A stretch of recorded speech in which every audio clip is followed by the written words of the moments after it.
What's going on, guys? Welcome back to the channel. So I did my top 10, what's in my opinion the best designers released this year. I did that video already. You can check that out here, and some of your favorites might be on there. Some of your favorites might be on here, because here there was just so many really damn good releases this year. I had to do two videos. I had to do a second tier because there's some good ones, and it's honestly more than 15. It's really 17. I'm gonna do two as honorable mentions at the end. We're gonna save those for the end. But man, 2024 was riddled with damn good designer fragrances. Some of my personal favorites, look, it's a subjective list because it's my opinion. Some of your favorites might not be on here. It's just what it is, so don't take offense. Just enjoy the content. Let's talk about them. Stay tuned.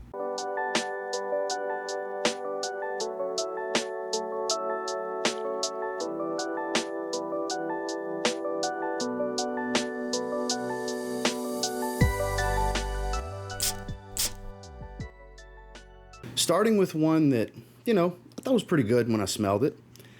Shout out to Miss Heather. She had sent me a decant, and I ended up wiping that decant out in like a week. So I grabbed a bottle. I love it more and more. Versace Eros Energy. Candied lemon heads, a little bit of that tart fruitiness from some black currant, which there's your Aventus tie-in. It does have a little bit of an Aventus cologne type of smell to it. Overall, though, just a beautiful, fruity, citric, mildly green, woodsy fragrance that you could wear every single day, that smells really good. Wife's a fan. It just smells great. At the end of the day, that's what matters, right? As long as you feel like you're smelling good. It's a winner, right? Regardless of others telling you smell good. As long as you feel you smell good. You got to live in that sillage. And this one, pretty good one. I don't go super nose blind to it. It'll fade a little bit. I get pretty decent performance, slightly above average. It falls in that 6 to 8 hour range in longevity. It's not the strongest projector in the world, but I would say average type of stuff. Arms reach for about an hour, hour and a half. Smells really good. This is one you could just rock every single day. It smells great, and the bottle looks really cool. It's Eros Energy. While still a great release from them, I don't think it's the best in the line, but it's a bit darker, a bit heavier, a bit more animalic for the line. It's from Brioni in the Eau de Parfum line. This is Suave. So you spiced leather lovers, here you go. It's rough, it's tumble, it's slightly earthy. Definitely has an edge to it.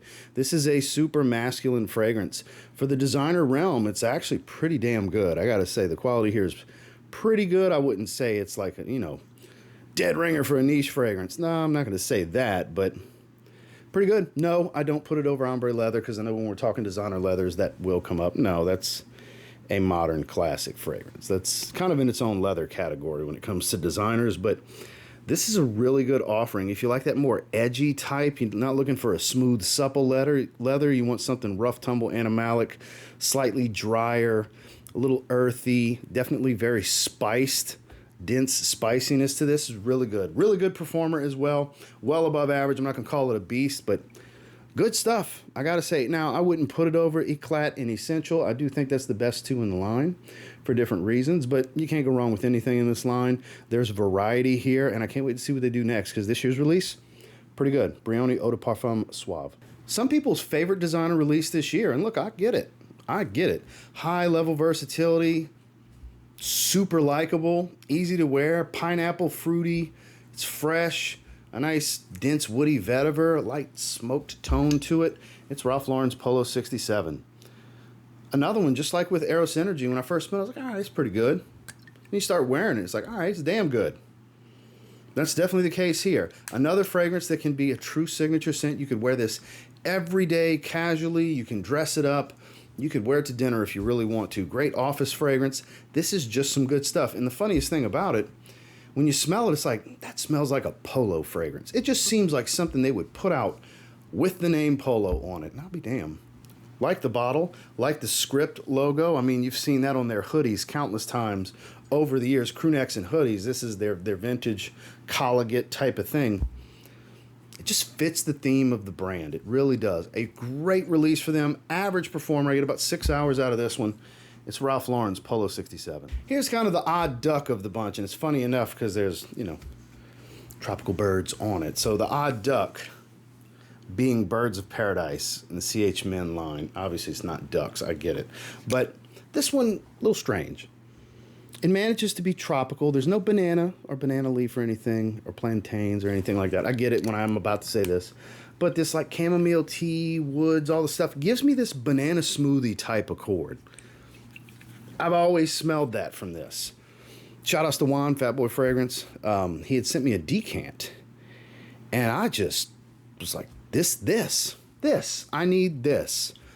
What a different twist for a designer fragrance that still manages to give a beach, laid back, chilling on a hammock in the shade kind of feel. It's very much a casual beach day type of fragrance, summertime vibe, without being tropical fruits or aquatic or any of the standard fare that you would expect for something to get class. No sunscreen smell here. None of the typical stuff that make you think beach fragrance, summer vacation fragrance, but it's a damn good one. Another one above average performance as well, 6 to 8 hour range and longevity. CH Men Birds of Paradise. Great everyday wear. Blue's the right color for this bottle. It is Tumi's Dusk, their newest release. A little fruity up top, and it's kind of got this slightly powdered, clean white musk smell to it. Of course, you have some woods to it as well. It's just a super enjoyable fragrance. Another above average performer that's kind of 7 to 8 hour range and longevity. Not a crazy projector. It's pretty strong for the first hour. Then it'll linger into the second hour mark before it really starts to calm down and sit close to the skin. Decent sillage, but I like this one so much. I rank it number 2 in the house behind 19 Degree. 19 Degree is the one. This narrowly edges out Continuum. Continuum being their woody oriental oud fragrance of the bunch. I do that because you know it's not real oud, it's a synthetic oud, but it smells really good. It's pretty wearable. But this, I mean, I'm just a sucker for a good blue fragrance, and this is a damn good blue fragrance. I would highly encourage checking it out. Get a sample. That's pricey for a designer at retail, so shop around. I'll try to have some links down below. I'm not sure where it's in stock currently, but it's actually a pretty damn good fragrance. You blue fragrance lovers that want something easy that's not every other blue fragrance in the genre, which I got to commend them for that. That's very difficult to do. You might want to check out Tumi Dusk. This is one that came out early in the year. This one and the next one that, you know, were personal early favorites to be in my top 10 best. And, you know, more and more stuff came out. Some of the early contenders got bumped into this second tier. Still damn good releases nonetheless, and this is a damn good release. It is Jean Paul Gaultier's Le Beau Paradise Garden. My favorite line from Jean Paul Gaultier is hands down the Le Beau line. I do think the Le Parfum's still the one to beat, but this is a close second. I do prefer this to the original. It's lovely. You have this coconut water, kind of aquatic feel. You still have the citrus. It's very green and kind of an earthy, gingery tone to this one. For as chemically synthetic and unnatural as this line smells, the ginger smells authentic to me. Go figure.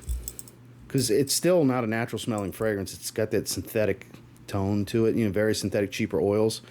And not the ginger. The ginger smells like I'm cutting ginger to cook with. And we cook with ginger, I'd say once to twice a month. So I smell ginger pretty often. And this is pretty close. You know, I'm not going to say 1-to-1 authentic with natural ginger, but reminds me more of natural ginger than most ginger-based fragrances, especially designer ones. This is amazing. Narrowly jumped into my top 10 best of the year. This was a great release. Great release. So much so they're cloning it already. That's how popular this was. It's pretty easy to find now. It stays in stock. It's in stock in the link down below in both bottle sizes. This is one worth getting. It's Le Beau Paradise Garden. Also came out around the same time, limited edition, not easy to find, unfortunately, but a great versatile sweeter blue is Jean Paul Gaultier's Le Male Lover. 2 great releases at the beginning of this year in their 2 namesake lines. And they have their Scandal Absolute that released this year. That was in my 10 best. So 3 different lines from Jean Paul Gaultier, 3 different releases. 3 of the best designers released this year, in my opinion. Le Male Lover, same thing. You have a white pepper, ambergris, vanilla kind of thing going on here. It's a little musky, somewhat a semi-aquatic kind of thing from the ambergris.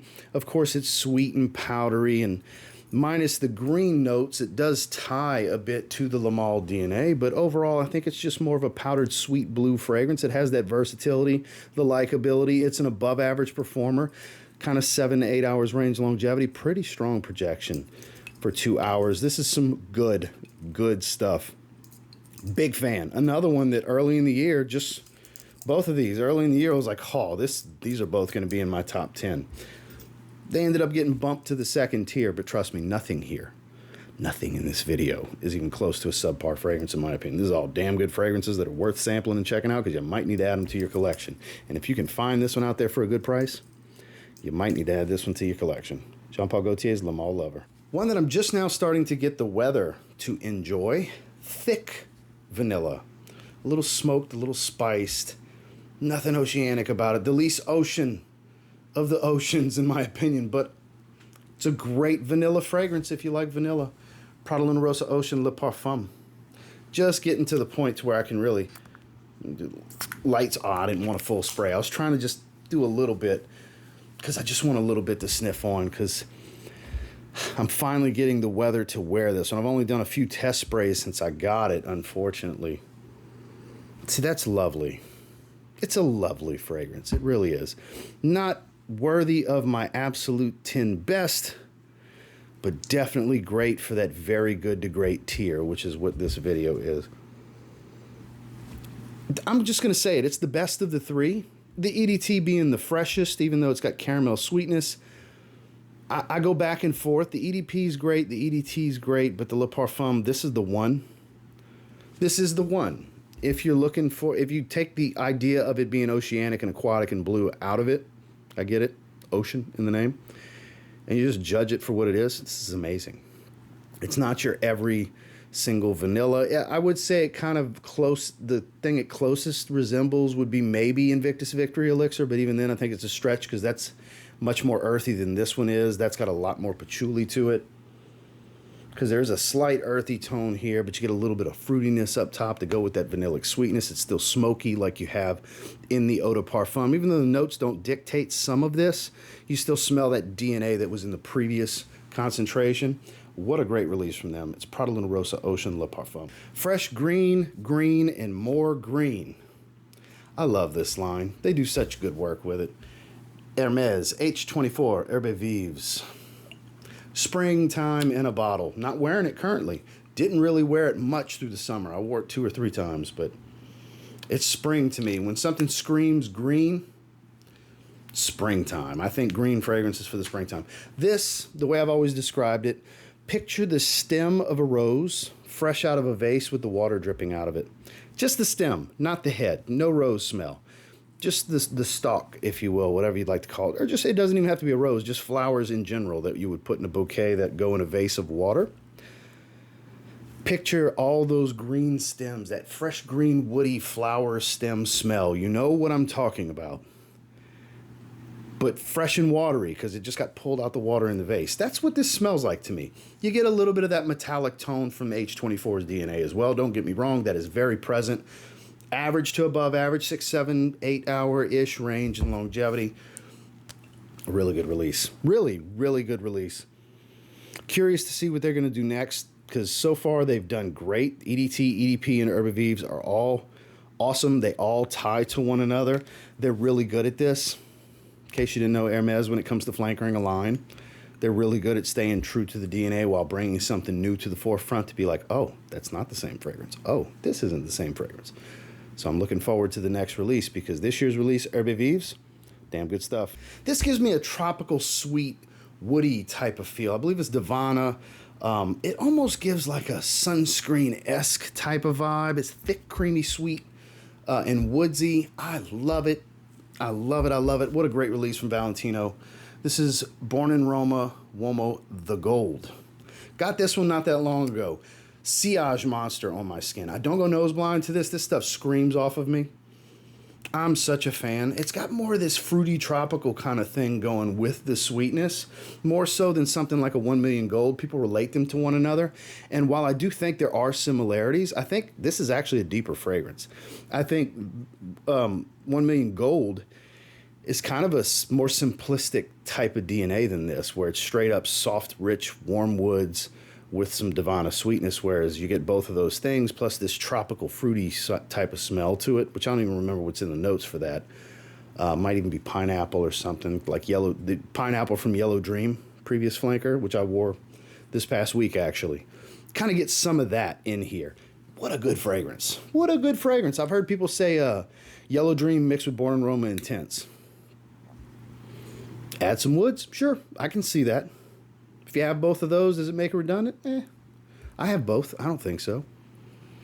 Maybe a little more because of the sweetness in the woods, maybe more so to Yellow Dream, but that's still a fresher fragrance than this. So I literally wore it like 4 days ago, recording this. What a good release. I struggled keeping this one out of my top 10. That's how much I really enjoy this. This almost made it into my 10 best, but it's in my 10 very good. Valentino, Born in Roma, the Uomo Gold. What a long name. Earlier in the year, this was in like my 7 favorites released so far. It got bumped, just like Le Beau, Paradise Garden. Powdery, still has some of that kind of toffee sweetness, a little bit of spice from the black bottle, the Most Wanted. This is the Most Wanted EDT Intense. This was a really good release for them. I think it was a great move. It offers some freshness, some more versatility, more daytime appropriate. Not the best thing in the summertime, but spring, fall, winter. Yeah, you can pull this one off in the daytime even better than the Most Wanted and the Most Wanted Parfum. I think it was a good addition to the line. Still has the sweetness of the DNA and the woody tones, and it's a little ambery, but main thing for me is that fresh powdered floral smell is very bright and aromatic. Again, it offers more freshness overall while not sacrificing performance. This is an 8-hour fragrance easily on my skin. This is some good stuff. I highly encourage you to check it out. It's Azzaro, the Most Wanted EDT Intense. Another one of those shout outs to Miss Heather moments. She had sent me all but one of the new Mont Blanc fragrances, and I had to get a bottle of this. I bought it from Fragrance Buy immediately. It was like 84 bucks. This is Mont Blanc's Extreme Leather. This is a sweeter iris, soft leather. And the quality, we got 2 Mont Blancs in this video, by the way. They had a good year. The quality's better than their usual synthetic stuff of like the Legend line. Powdery, sweet, leathery. That simple. A little bit of woods. Not all that spicy. A little pinch sprinkled on the top of it, but and a really good performer. This one's easy, 8 hours on the skin. I'm just so impressed by the quality of this. For Mont Blanc, it's definitely a step up. I like the bottle. It's hefty. It's got a sleekness to it.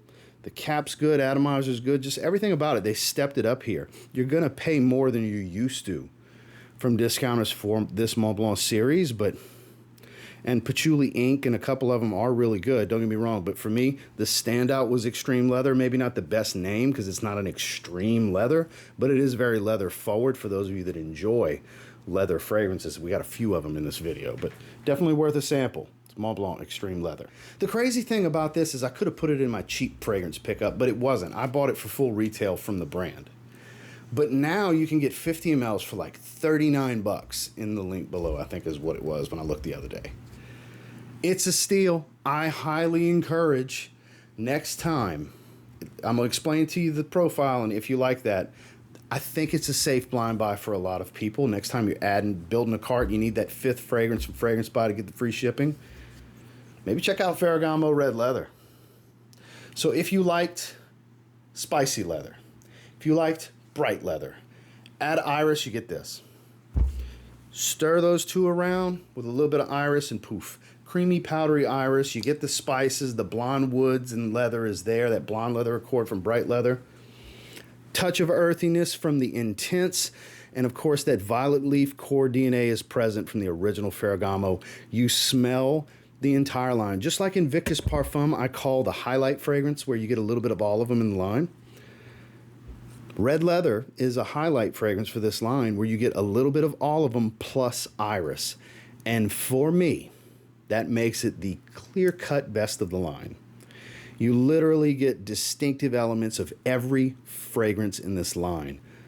Plus iris. Iris is my favorite note. I'm an iris fragrance guy You guys know that watch on a regular basis, and this is such a good release for them. And it's the best looking bottle of the bunch for those of you that care. I think anyways, that gunmetal smoked glass with the red and silver. And it's a good performer, 6 to 8 hour range, more so 7 or 8 hours in longevity. It's powdery, it's spicy, it's leathery, it's a little fresh. Woodsy, touch of earthiness. Just, again, that little bit of freshness comes from that violet leaf, gives you kind of this ozonic pop in the opening. What a great release for Ferragamo. It's Ferragamo Red Leather. And we got our number 2 Mont Blanc. The Legend line. Some of you were wondering if this was going to be here, I'm sure. It was like, I can't believe he hasn't talked about Legend Blue. I thought he liked Legend Blue. I do like Legend Blue. Minty Percival. That's what it smells like to me. More so than just Legend. More so than just the Fierce DNA. Because there's a distinctive airy freshness to that Legend doesn't distinctively have. Legend Blue has. And it could be because of this like spearmint, minty freshness that it has in the opening that gives it that. Dries down into the spicy, musky, you know, famed Fierce DNA that Legend is based off of. I think. Shh, don't tell nobody. They might get mad at me for this opinion. Sorry for the blinds right in my face. It's kind of weird. Don't tell nobody. But I think it's the best Legend fragrance. Shh. People get their feelings hurt when it comes to fragrance opinions. It's the weirdest shit I've ever seen in my life. This is amazing. I strongly encourage you to check it out. It hit discounters pretty quickly. You can get it for a really good price. It's minty. It's a little peppered spice, musky and woodsy. It's got the same sex appeal of the Fierce DNA, of Percival, of Legend EDP, of all of them. With mint. And it's a pretty good performer. 6-7 hour range in longevity. Dry down's beautiful. It just gets better as it settles. It's a great release for them. Mont Blanc Legend Blue. And the last, before we get into the 2 quick honorable mentions, this had to grow on me. I shit on this fragrance in the first impressions. I straight up shit on it. You can go watch the video. I had a decant. It smelled like cheap ass cedar to me. Like cheaper cedar than Fragrance World's French Avenue Aether. Any of you heard me talk about that one? That's what's different about it from Greenlee. It's got a cheap ass cedar note, but it's really not that bad. I do love the fragrance actually, and it dries in the Greenlee more, whereas 1 Million Gold from Rabanne, because it's no longer Paco Rabanne. I did not like this at first. I had a decant. And I decided to revisit it a while later, and I was like, you know what, it's not that bad. And then I was like, you know what, I kind of want a bottle. And it came in stock on fragrance bottles, like 50 ml is all I need.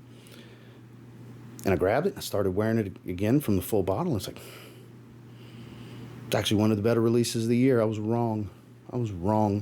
And that happens sometimes. Sometimes you need a few rounds before it'll grow on you and you can really appreciate a fragrance. I always go back to this example. I hated this fragrance at first. This is Versace Dylan Blue. One of the most beloved men's fragrances of all time. One of the biggest hype beasts in the online fragrance community ever. I hated this fragrance. It took me 5 or 6 tries before I even understood the appreciation for it. Next thing you know, I wanted a bottle. And I think it's one of the greatest men's fragrances ever. Hated this. You hear me? Thought everybody that loved it was wild. Like, how does this get compliments? I can eat my words when I was wrong. I was wrong about this fragrance. It took me a little bit, but I get it now. I'm there. They do have the similarities to one another. The Uomo Gold. I do think that one's better. Between the two, I would take the Uomo Gold. This got better and better. I don't know what it is. Maybe it was just something about the decant. Decants are always a little different. You ever notice that? I don't get as much of that cheap cedar smell. It's more of a softer, warmer wood now. A little bit of that edge from cedar up top. Get that Divana sweetness and everything. It's a really good performer. It's actually quite versatile and enjoyable. So I'm here to say I was wrong. I did, if you want to see what I thought, just type in TLTG 1 Million Gold and go check it out. That's something about disappointment in the thumbnail. I thought it was shit. Now I think it's damn good. 1 Million Gold. Now let's talk about the other side of that with 2 honorable mentions. This is a fragrance that everybody else thinks is shit, that I think's pretty good, and I almost succumbed to the bullshit and put it in my disappointing fragrances video, which I haven't done yet. And I was like, and I was having a conversation with some viewers, and they're like, I thought you liked it. It's like, I do. Hell, a lot of the ones that are going in the disappointing video, I think they smell good. They just disappoint for one reason or another. It's like, but this doesn't disappoint me in any way. Why the hell am I going to put it? Sauvage Eau Forte. Eat it. Whoever don't like it, eat it. It's ridiculous. So what if I like it? Why does that bother people? I took flack for liking this. It's weird. Look, do I like that it's water-based and it globs up? And no, but that fades after like 20, 30 seconds. It goes away. People made a big to-do about that. Shake it up a little bit. You spray it. Peppered, aromatic, a little coniferous and earthy. This elemi really stands out.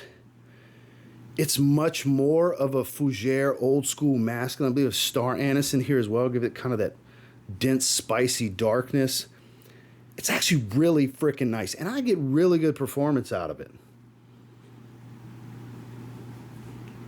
I think Francis Kirkjohn did a pretty good job with it. I don't think it's the best Sauvage. I do think there's ways it could have been better. But it's a good fragrance. I think it's a very good fragrance, and that's why it's in here. Shame on me. You know, I was mad at myself that I was about to put it in that video, and it's like, why? Why am I doing that? Is it to please people I don't even fucking know? That ended up being the answer, so here we are. Sorry for the F-bomb, guys. It's just like, wear what you want to wear. Like what you want to like.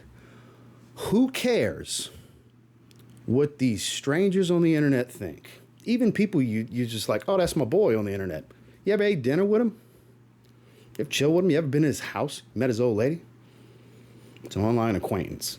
Don't take everyone online's opinions so seriously, including mine. Most of you don't personally know me.